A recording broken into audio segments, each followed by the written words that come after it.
A recent study by Population Council is painting the grim reality for most of the inhabitants of Nairobi's informal settlements. They sampled views of residents in Kibera, Huruma, Kariobangi, Dandora, and Mathare. In the survey presented to the Ministry of Health, most people reported seeing less of family and friends during the coronavirus period. 76% said they used less of public transport. But perhaps the most glaring finding showed the impact of coronavirus to the respondents' livelihoods. That the socioeconomic and health effects are taking a toll on communities living in urban slums. For example, 4 out of 5 have had a complete or partial loss of income. Over 2/3 are skipping meals. The biggest effect of this is a looming food crisis in informal settlements. 71% of women and 64% of men in these areas said they had skipped meals in the last 2 weeks. These numbers are not just statistics to Monica Oles in Mukuru Kwa Ruben settlement. Today is an especially difficult day. The rains have left her one-room house flooded. She has no money for food, and her 8 children have been skipping lunch and sometimes dinner. Sengine wanaendanga kufulia wakubwa au kama Saudi B, Isili, lakini sasa tangu mambo ya corona itokezee hatuendangi kibarua. Walikata wakasema wataki watu kutoka nje. Na lunch kwa nyumba kukuni. Nitaka kukula labda ndio unaona wadogo hao watatu.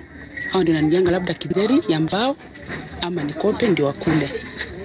Mara mingi tunakaa na njaa hata usiku tunalala na njaa. In the study, 76% of slum dwellers said food was their biggest need that is currently not being met.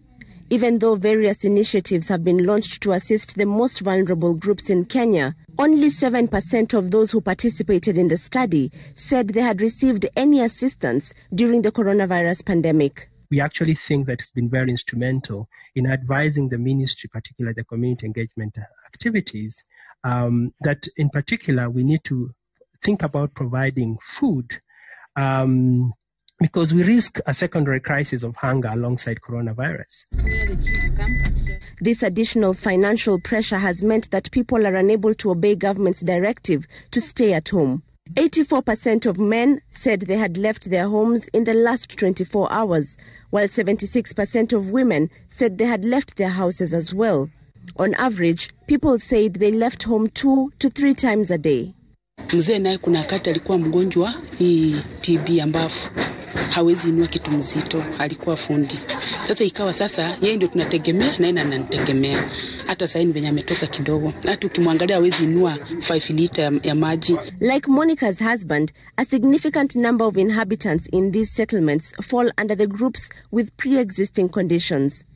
When asked about the risk of infection, 36% said they were at high risk of getting infected.